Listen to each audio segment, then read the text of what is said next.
नमस्कार, स्वागत है आपका हमारे शो में चर्चा में क्या है, जहां पर हम बात करने वाले हैं एक ऐसे मुद्दे पर जो युवाओं की सोच और पारंपरिक मूल्यों का टकराव का एक मूल केंद्र बन चुका है। और इसी चर्चा में हमारे साथ जुड़ चुकी हैं मुस्कान सिंह और शगुन जसवाल। और हमारा आज का मुद्दा रहेगा, क्या live in relationship Bharatiya Samaj में स्वीकार्य होनी चाहिए। आज की इस चर्चा में हम जानेंगे कि इसके ऊपर युवाओं की सोच क्या कहती है और कानून और समाज के इस मुद्दे पर बहस जो है वो अब तक कहाँ तक पहुँची है। तो इसी के साथ मुस्कान सिंह से मैं शुरुआत करना चाहूँगी। मुस्कान, आपके हिसाब से लिव इन रिलेशनशिप क्या होता है? सबसे पहले तो आपका बहुत बहुत धन्यवाद। और जहाँ तक लिव इन रिलेशन की बात है तो मेरे हिसाब से लिव इन रिलेशनशिप उसे कहते हैं जहाँ पर एक कपल अपनी पूरी सूझबूझ से बिना शादी के एक साथ रहते हैं, लेकिन उसमें वो हर एक चीज़ होती है जो शादी के बाद की जाती है। तो इसका मेन पर्पस ये होता है कि शादी करने से पहले वो एक दूसरे को अच्छी तरह जान सके कि क्या वो अपनी पूरी लाइफ उस एक पर्सन के साथ बिता सकते हैं कि नहीं, क्या उनकी सूझबूझ मिलती है, क्या उनके विचार मिलते हैं। तो इससे लिव इन रिलेशनशिप कहते हैं, जहाँ पर बिना शादी के एक साथ रहा जाता है, लेकिन वो सब चीज़ें होती हैं जो एक शादी में की जाती हैं। शगुन, जैसे कि आपने अभी सुना, मुस्कान सिंह ने जैसे बताया कि लिव इन रिलेशनशिप एक ऐसा सिनेरियो है जहाँ पर जो कपल है वो बिना शादी के एक साथ रहते हैं। तो इसके अलावा भी क्या लिव इन रिलेशनशिप और शादी में कोई फ़र्क है, या सिर्फ यही है कि कपल एक साथ रहते हैं, जस्ट फ़र्क इतना है कि उनकी शादी नहीं हुई होती है? सिमरन, इसमें तो जैसा मुस्कान ने कहा वो मतलब बिल्कुल सही कहा, पर इसमें डिफरेंशिएशन इतना है कि जैसे हमारे इंडिया में अब लिव इन रिलेशनशिप को लीगल कर दिया गया है, बट आई थिंक सोसाइटी की तरफ से अभी इतनी एक्सेप्टेंस नहीं मिली है। तो लीगली जो लिव इन रिलेशनशिप्स है उनके भी कुछ लॉज और कुछ कायदे कानून बनाए गए हैं, सब चीज़ों को ध्यान रखते हुए। तो हम ये नहीं कह सकते कि ये बहुत कैजुअलिटी के साथ फॉलो कर रहे हैं। इसमें लीगल मतलब कानून भी बनाए गए हैं और उसको फॉलो भी किया जा रहा है। मुस्कान, मेरा आपसे सवाल ये है कि जैसे कि अभी शगुन ने बताया कि लिव इन रिलेशनशिप को लेकर एक कानून भी बना हुआ है। इवन भारतीय सरकार के द्वारा, सुप्रीम कोर्ट के द्वारा लिव इन रिलेशनशिप को लीगल दर्जा भी दिया गया है। तो क्या अब भी लिव इन रिलेशनशिप को अपने ये जो भारतीय समाज है इसमें गलत माना जाना चाहिए क्या इसे? जी, अगर मेरी बात करें तो मैं इसे पूरी तरह एक्सेप्ट नहीं करती। हालांकि जैसे देश विकास हो रहा है उसी तरह हमें इन चीज़ों को अपनाना चाहिए, पर समाज अभी इन चीज़ों को अपनाने के लिए रेडी नहीं है। क्योंकि हम भारत जैसे देश में रहते हैं, वहाँ पे कहीं ना कहीं हमें बताया गया है कि ये सब ठीक नहीं है। और जहाँ तक मुझे पता है, ये जो विदेशी आडंबर हैं, बस इंडिया के जो जेनजी बच्चे हैं, ये वो दिखावे के पीछे चल रहे हैं, जिसे भेड़ चाल कहते हैं। तो मैं इसे पूरी तरह सही नहीं मानूंगी और मैं इसे पूरी तरह गलत भी नहीं कहूँगी। जी मुस्कान, आपने बिल्कुल सही कहा। तो हर चीज़ के दो पहलू होते हैं। तो लिव इन रिलेशनशिप तो जैसे हमारे इंडिया में मतलब इसे लीगल तो राइट मिला है, बट सोशली लोग एक्सेप्ट नहीं करते हैं। उसके भी कुछ कारण रहते हैं, क्योंकि हमारी इंडियन सोसाइटी को मतलब बहुत ही पुराने समय से हमारी जो इंडियन सोसाइटी है वो ट्रेडिशंस और रीति रिवाजों में बहुत ज़्यादा बिलीव करते हैं। बट जब ये वेस्टर्न कल्चर की तरफ हमारा देश जो है वो बढ़ रहा है, तो ये कहीं ना कहीं जो हमारे पेरेंट्स हैं वो भी शायद इन चीज़ों से एग्री नहीं करते। इसके भी कुछ कारण हैं। कारण जैसे कि कुछ घटनाएं ऐसी हो रही हैं, हमारे भारत में हो रही हैं, हमारे विदेशों में भी हो रही हैं। तो घटनाएं कुछ ऐसी कि जिसमें लड़का लड़की साथ तो रह रहे हैं, बट उसमें कहीं ना कहीं सिक्योरिटी नहीं है। क्योंकि अभी कुछ केसेस आए हैं रिसेंट, अभी शायद 1 साल पहले की बात है और कुछ महीने की पहले की बात है, जहाँ पे एक लड़की और लड़का जो थे वो लिव इन रिलेशनशिप में रह रहे थे। शगुन, शायद आप श्रद्धा मर्डर केस की बात कर रही हैं। श्रद्धा वॉकर केस। और अगर बात करें उस केस की, तो ऐसा भी नहीं कि वो दोनों अनपढ़ थे। अगर बकायदा उस केस की स्टडी की जाए तो लड़के ने होटल मैनेजमेंट की थी और जो लड़की है उसने जर्नलिज्म की हुई थी, और वो काफी टाइम से साथ रह रहे थे।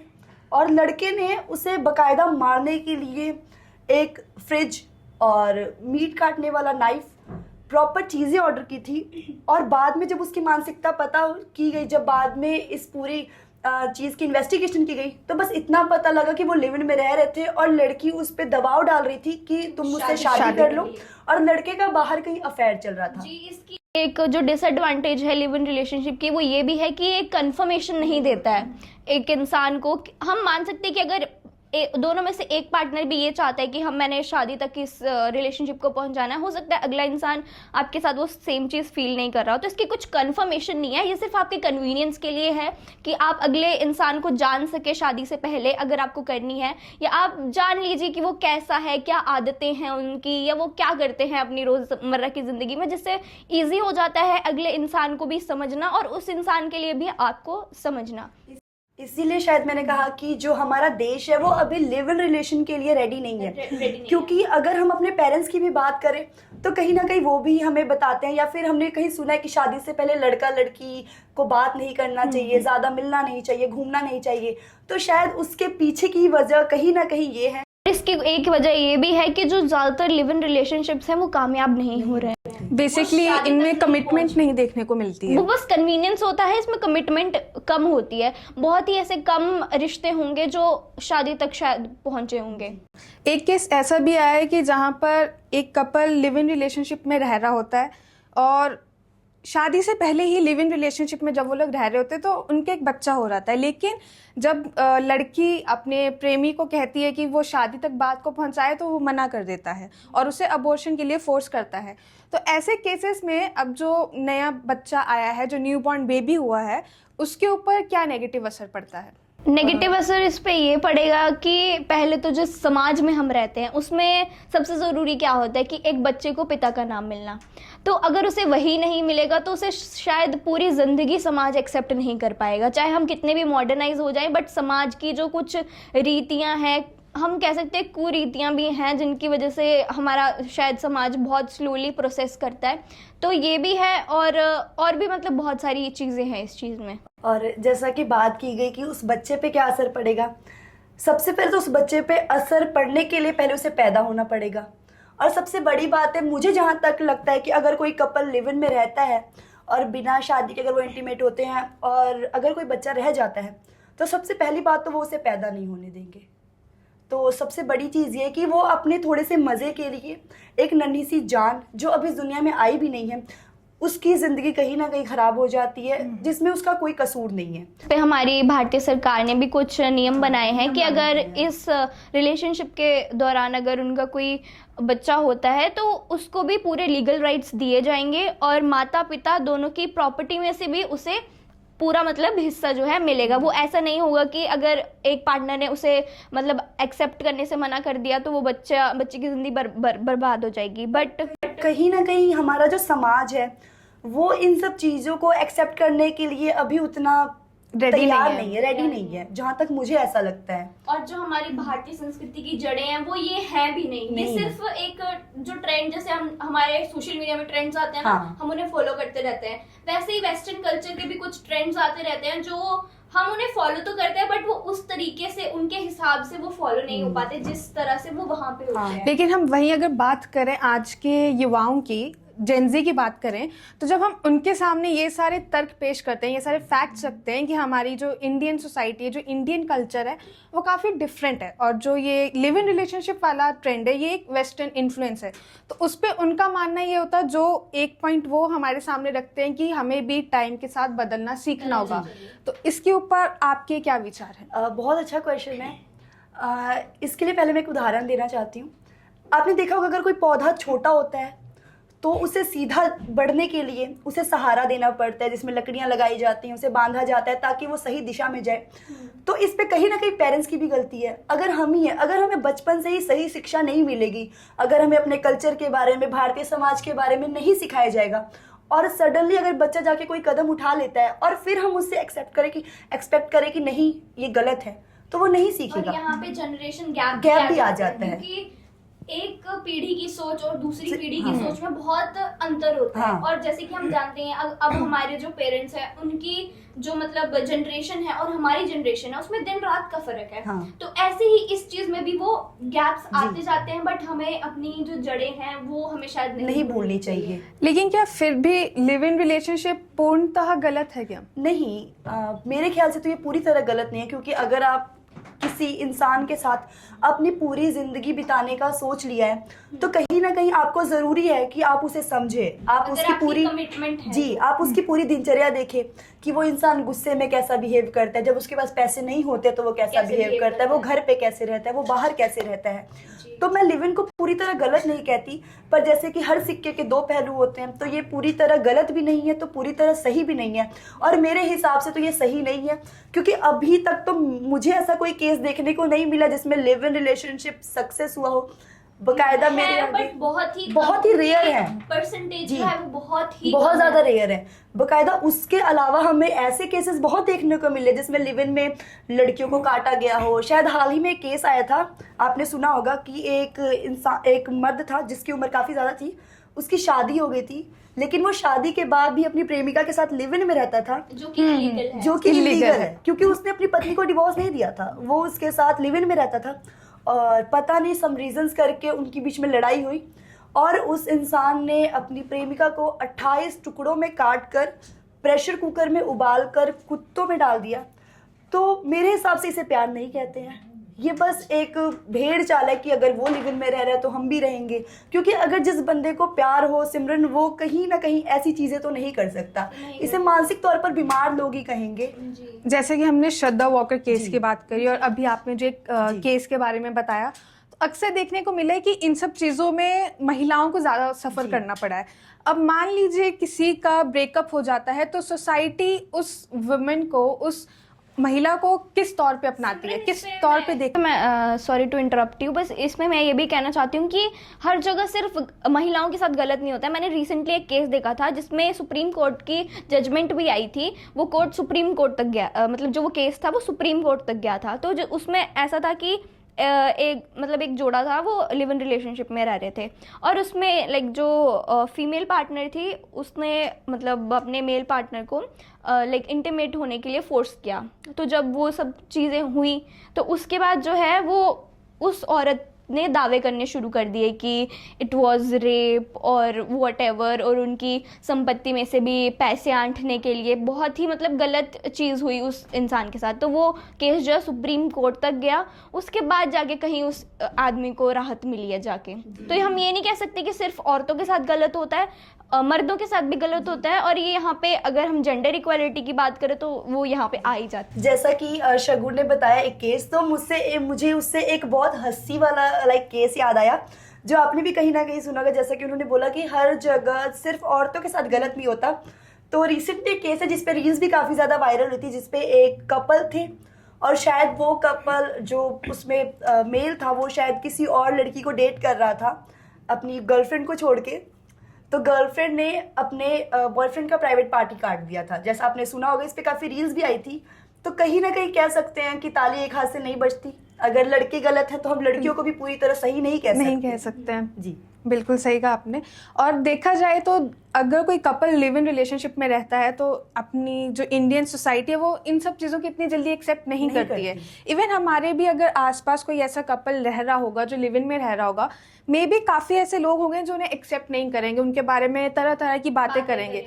तो क्या अगर हम सोसाइटी की वो मानसिकता को अगर बदल सकते हैं तो क्या ये लिव इन रिलेशनशिप जो है इसको और पॉजिटिव वे में देखा जा सकता है? सिमरन, आई डोंट थिंक सो इसे मोर पॉजिटिव वे में देखा जा सकता है, क्योंकि अगर ऐसे ही सभी मतलब अब हम यूथ हैं, ठीक है, तो अगर यूथ अभी क्या होता है कि अभी इतनी समझ नहीं होती है, तो क्या पता वो चीज़ें कैसी आगे जाएं कैसी नहीं आगे जाएं। और अगर इतना ही कैजुअलपन अगर हमारी सोसाइटी में होता रहा तो बहुत सारी गलत चीज़ें भी हो सकती हैं। मैं शगुन की बात से एग्री हूँ, क्योंकि सिमरन कहीं ना कहीं आप भी समझ सकते हैं कि अभी हमारी सोसाइटी ने लिव इन रिलेशन को पूरी तरह एक्सेप्ट नहीं किया। तो इतने ज़्यादा केसेस आ रहे हैं, मर्डर के ऐसे ब्रूटल केसेस आ रहे हैं। तो कहीं ना कहीं सोच के देखिए कि तब क्या होगा कि अगर हमारी सोसाइटी ने लिव इन को एक्सेप्ट कर लिया तो सीन क्या होगा, तो माहौल क्या होगा। तब तो खुलेआम ये सारी चीजें। बिल्कुल पास की वो शादीशुदा थी। जी बिल्कुल। जैसे ऐसे में एक लॉ भी है सुप्रीम कोर्ट की तरफ से जिसमें कहा गया है कि लिव इन रिलेशनशिप को वो सारे लीगल राइट्स या अधिकार नहीं है जो एक शादीशुदा कपल को होते हैं। यानी कि आपको शादी करने के बाद जो सारे लीगल राइट्स मिलते हैं वो आपको एक लिव इन रिलेशनशिप में रह के उतने राइट्स नहीं मिलते हैं। और मुझे लगता है कि अभी जो हमारा यूथ है उन्हें उन कानूनों के बारे में नहीं पता है। They just start start following the trend, वो बस उसे स्टार्ट कर देते हैं ट्रेंड को फॉलो करना, बट वो उसके प्रॉज एंड कॉन्स को नहीं देखते हैं कि क्या इसका अंजाम होगा। और लॉज भी प्रॉपर बनाए गए हैं। अब ऐसे ही कोई भी गवर्नमेंट उसे लीगल घोषित नहीं कर देगी, उन्होंने कुछ प्रॉपर लॉज बनाए होंगे जिसे गो थ्रू करना पड़ता है। तो अगर वही उनमें समझदारी नहीं होंगी तो फिर तो क्या ही होगा। मुझे लगता है कि हमारे आज के जो युवा हैं हमारे देश के, उनमें कहीं ना कहीं हमारी संस्कृति के बारे में, हमारे कल्चर के बारे में उतनी नॉलेज ना होना एक बड़ा मेजर रोल प्ले करता है इस चीज़ में।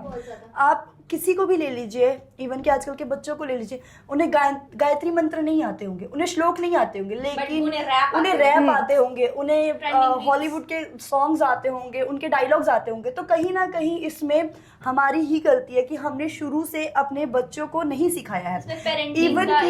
इवन कि अगर हम देखें तो बीइंग अ पेरेंट्स, जो हमारे मम्मी पापा है, वो हम पे भी कहीं ना कहीं प्रेशर डालते हैं कि अरे हिंदी में क्यों बात कर रहे हो, इंग्लिश में बात करो। तो कहीं ना कहीं हम अपने बच्चों का माइंडसेट खुद ही चेंज कर रहे हैं, हम खुद ही ब्रेन वॉश कर रहे हैं उनका कि अगर आप हिंदी में बात करोगे तो आप अनपढ़ जाहिल समझे जाओगे, आप इंग्लिश में बात करो। तो उस टाइम मैं उन अपने जो व्यूअर्स हैं उनसे पूछना चाहूँगी कि उस टाइम हम अपने बच्चों को बताते कि नहीं, इंग्लिश बहुत अच्छी लैंग्वेज, आप इंग्लिश बोलोगे आप पढ़े लिखे लगोगे।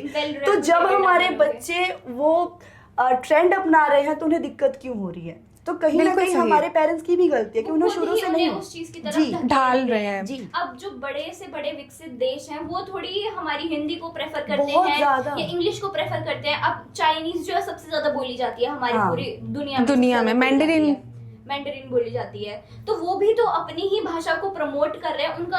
अब हमें उस देश में जाना है तो हम क्या भाषा बोलेंगे? हम वहाँ पे इंग्लिश बोलेंगे, उधर के लोगों को इंग्लिश नहीं आती है, हमें वहाँ पे चाइनीज सीख के ही जाना पड़ेगा। जी। तो यही एक इन्फ्लुएंस है। अगर आप वृंदावन चल जाएंगे तो वहाँ पे मोस्टली आपको जो रशियंस है वो मिलेंगी, और वहाँ पे एक ऐसी चीज़ देखने को मिलेगी ना जिसपे कहीं ना कहीं अपने आप पर भी आपको खुद पे शर्म आएगी।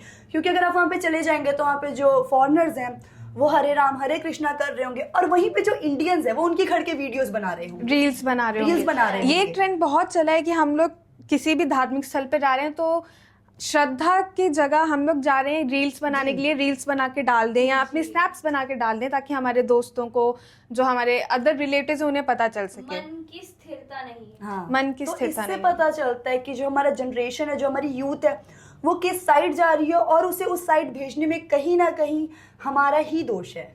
इवन मतलब कि अगर पेरेंटिंग में ये चीज़, ये छोटी सी बदलाव कर दी जाए तो ये जो वेस्टर्न इन्फ्लुएंस को हम इतना अपना रहे हैं, इसको हम कहीं ना कहीं रोक सकते हैं, अपने कल्चर की तरफ ज़्यादा बढ़ सकते और हैं। इसी में मुझे एक मतलब बात याद आ रही है कि हमें जिन चीज़ों पर हमें ज़्यादा फोकस करना चाहिए, जैसे कि अभी हम आई डोंट नो ये हमारे टॉपिक से रिलेटेबल है या नहीं है, बट मैं वैसे इन ब्रीफ ये बात बताना चाहूँगी कि जैसे ट्रांसजेंडर्स हैं, ठीक है, तो उनके लिए क्यों नहीं प्रॉपर राइट्स बनाए जा रहे हैं गवर्नमेंट के द्वारा? उन्हें क्यों नहीं मतलब वो मिल रहा है, आरक्षण क्यों नहीं मिल रहा है उन्हें? वो आज भी बेचारे सड़कों पे, ट्रैफिक लाइट पे, वहाँ पे वो भीख मांगते हैं, पैसे मांगते हैं और वैसे ही अपना मतलब वो चला रहे हैं। तो कहीं ना कहीं गवर्नमेंट को वो चीज़ें भी देखनी चाहिए। ज़्यादातर गवर्नमेंट किन चीज़ों को फोकस कर रही है? वेस्टर्न ट्रेंड्स जो हमारे इधर आ रहे हैं उनको लीगलाइज कराने में लगी हुई हैं, और जो इंसान यहाँ पे रह रहे हैं उन पे कोई ऐसा मतलब लॉ नहीं बनाया जा रहा। और आपने बहुत देखा भी होगा शगुन, जो ट्रांसजेंडर जो रोड पे पैसे मांगते हैं, तो कुछ लोगों ने इसे भी धंधा बना लिया है। कुछ बिल्कुल। जो सही सलामत लोग हैं, जो मेल्स हैं, जो सही सलामत है, वो कहीं ना कहीं मेहनत को छोड़कर खुद को ऐसा बनाकर, ऐसा दिखाकर रोड पे पैसे मांगते हैं।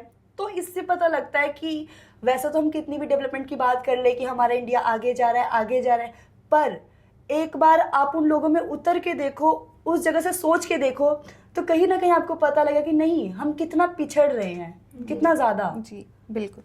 और इसी के साथ आज की चर्चा में हमने जाना कि हमारे युवाओं की इस बारे में क्या सोच है। एक कल्चर, अपने कल्चर से जुड़े रहना हमारे लिए कितना ज़्यादा ज़रूरी है, और सिर्फ वेस्टर्न इन्फ्लुएंस को अपनाना ही नहीं है बल्कि जानना भी है कि हमारे लिए क्या सही है, क्या नहीं सही है। और इसी के साथ हम अपने आज के एपिसोड को यहीं समाप्त करते हैं। लेकिन क्या लिव इन रिलेशनशिप को भारत में स्वीकार करना चाहिए या नहीं करना चाहिए, इस पे आप अपनी राय देना कमेंट सेक्शन में ना भूलें।